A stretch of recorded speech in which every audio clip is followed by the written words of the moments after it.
Lero pa Nyasa VoiceBox olemekezeka phungu wa nyumba ya Malamulo ku Rumphi East bambo Kamlepo Kalua akulankhula modandaula kuti pena pake zikuona kuti dziko la Malawi likubwereranso ku ulamuliro wankhanza. Iwo akuona ngati kuti ayi nkhondo imene adamenya iwo ndi anzawo ena kuonetsetsa kuti Malawi tili ndi ufulu olankhula, tili ndi ufulu osankha chipani chimene ife tikuchifuna, ukuona ngati ufulu umene uja ukuphwanyidwa. Nzomvetsa chisoni kuti zaka ngati zino 2025 Malawi tikumamangidwa pa zifukwa zosadziwika bwino chifukwa chokuti mwina tangolankhula pena pake mosakomera boma. Nde Kamlepo Kalua akudandaula kuti zimene zitu zisamachitike mu nyengo ya democracy. Komanso iwowa akuwalankhula a Chakwera kuti olemekezeka president musalole kuti anyamata ena ake Ojiya adzipanga zinthu mdzina lanu kumaononga ma principles a democracy zimene zikuyipitsa mbiri yanu ngati president. Nde tiye tikhale limodzi kuti mvuti Kamlepo Kalua akuti bwanji pa nkhani imeneyi komanso nkhani zina lero pa Nyasa VoiceBox.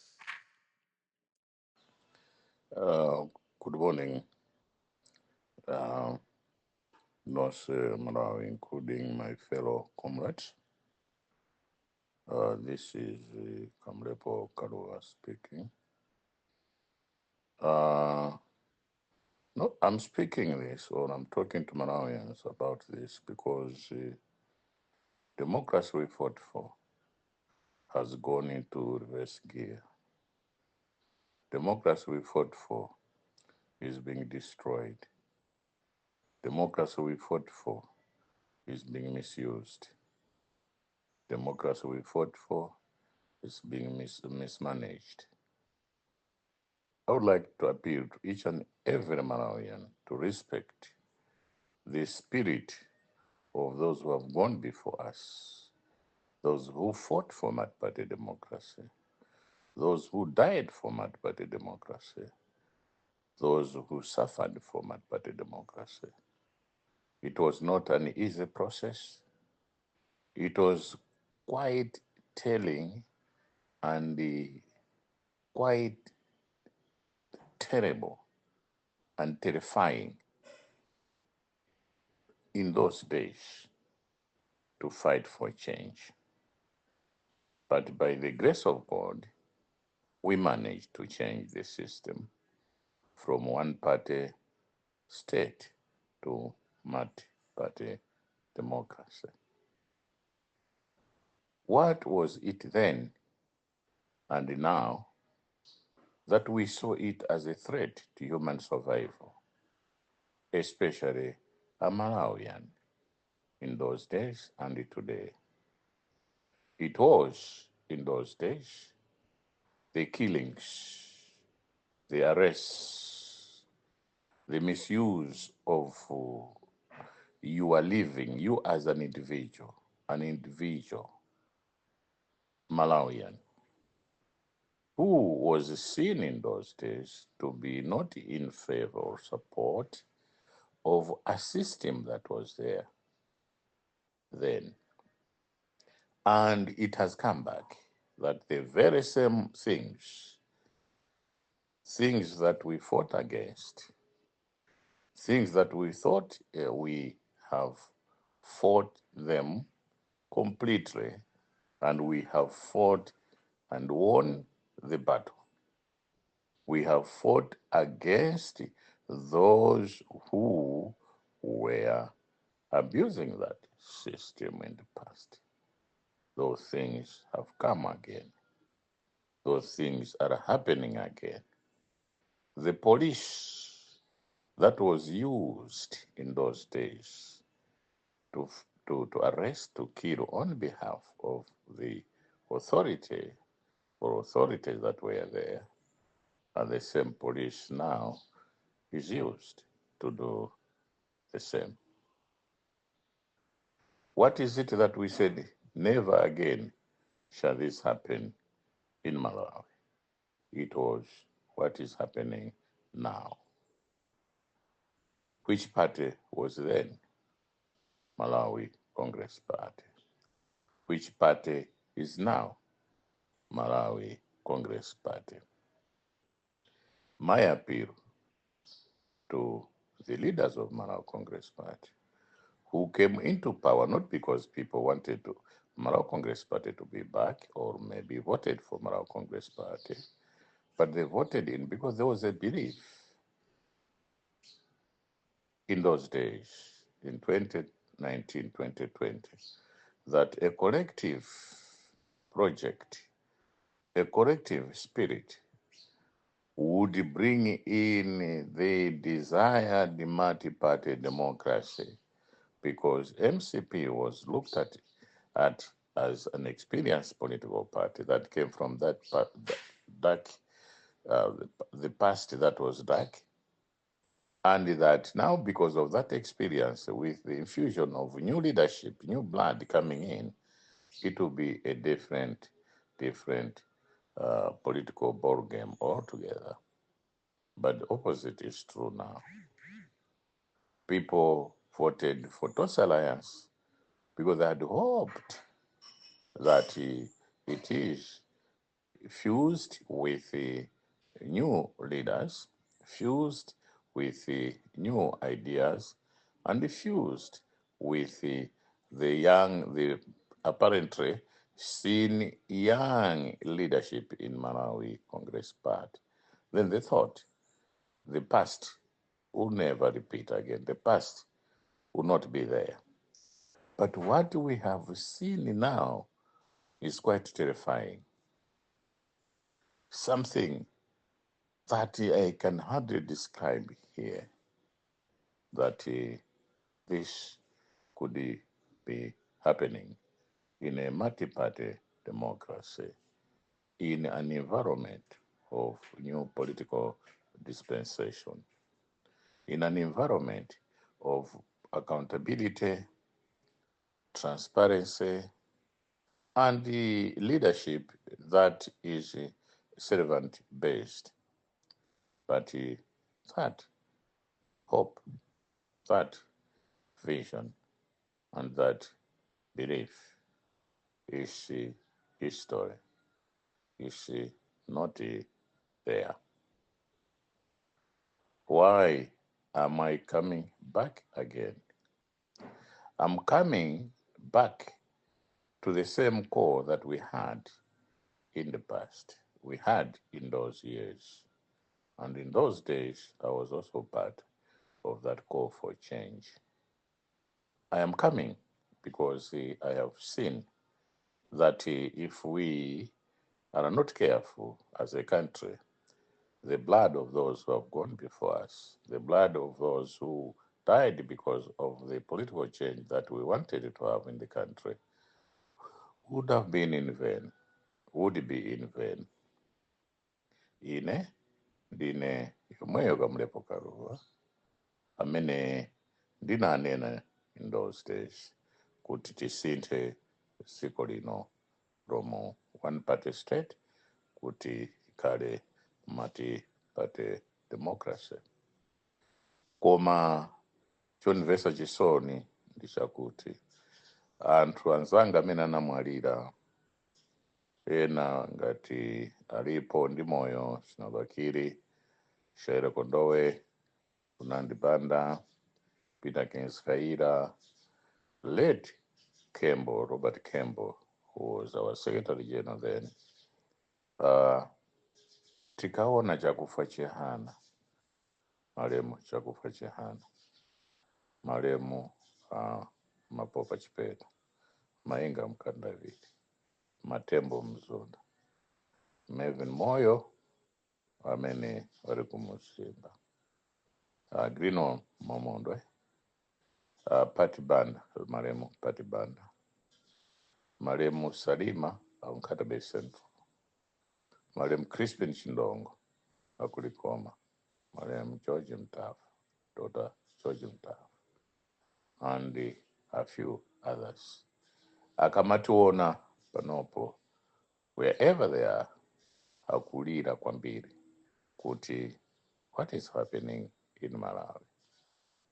Ina amene ndavutika kwambiri pasambiri, ina amene even phone yanga mpaka pano sanandipasa andisafuna undipasa my yoram, and the one that is now there, wachiwiri wao amene I'm told does not want to see opposition in the country, kuwanena kuti chonde chonde.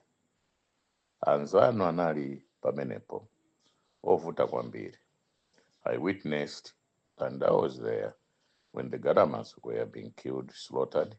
Apagaja was a sharpshooter, a police officer, police mobile force, was called in Akalembera, was called in to actually monitor the shootings and to see even those akwimira kutaferetu pompo.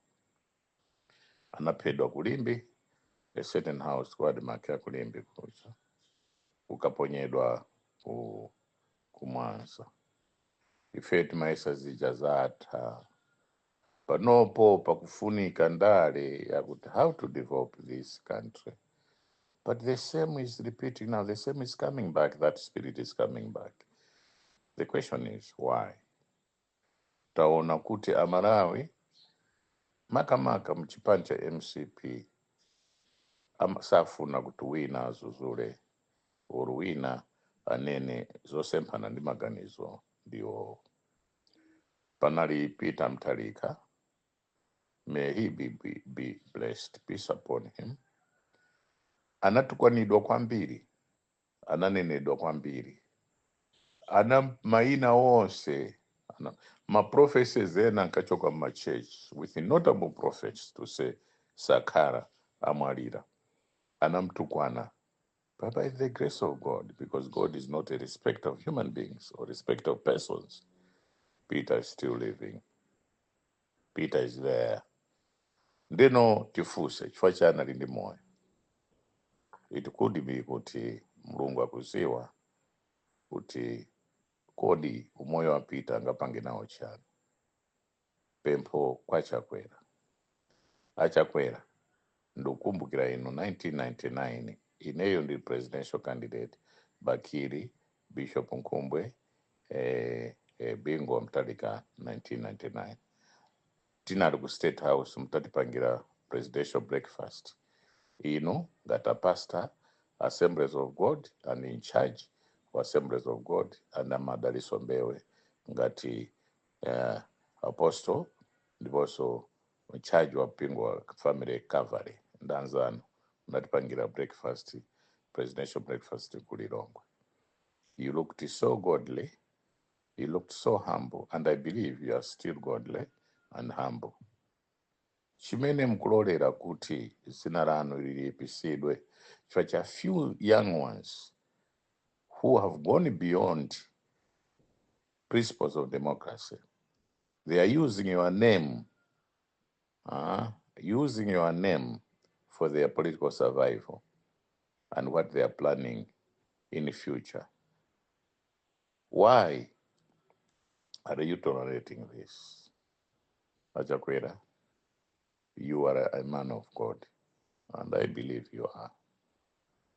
Don't let these young ones destroy your legacy, destroy your name. Muna nena nthawi jama ino Chakwera mnalipo ndileti chilima.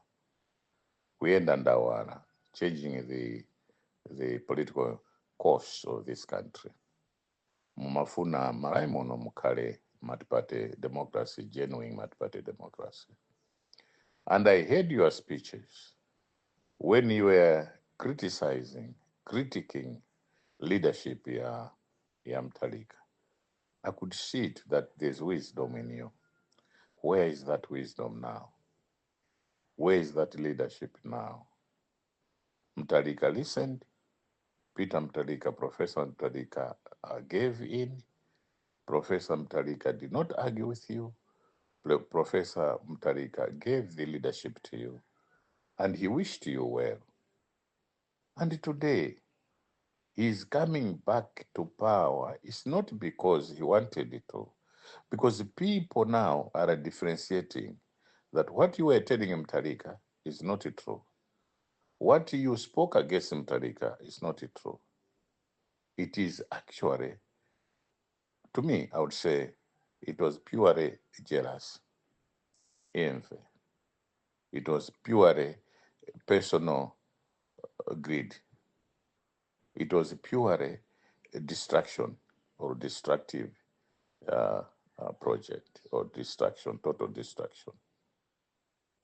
Chakwera, siyani kumanga anthu chonde. Look at love. Look at leadership of love. Look at leadership imene wakumpoto, wapakati, wakumwera ndi pakati. They are all Malawians. Look at leadership that would bring in wealth creation. Look at leadership that would build Malawi and the economy of this country. Leadership that is full in wisdom, full in love, full in, this is very important, commitment ya kuti timange dziko lino. Ndikuziwa kuti anthu amene akumanga anthuwa ineyo naona kangapo I observed kangapo kuti the intention is to kill. And if you did not indulge in tawijanane manga, these people were going with me kumwanza utakandipe. But I believe your wisdom prevailed. You told these people not to do anything to me. And I'm aware about that. They aimed at killing me.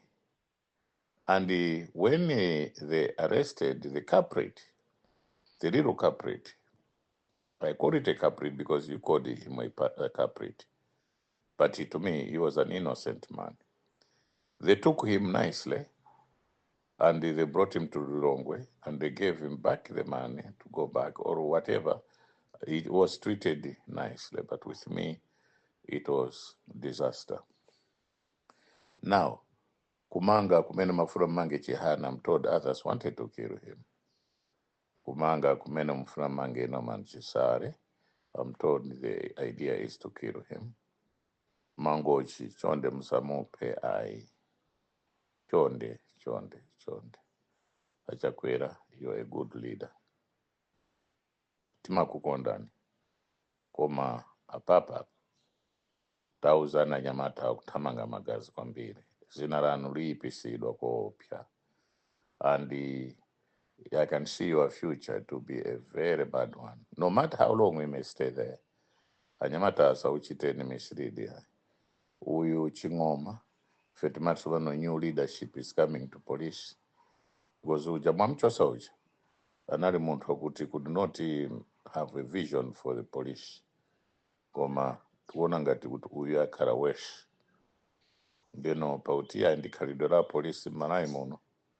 Aye. And my appeal to Peter, Professor Peter Thamtari. Karani odeka ntima, bambo.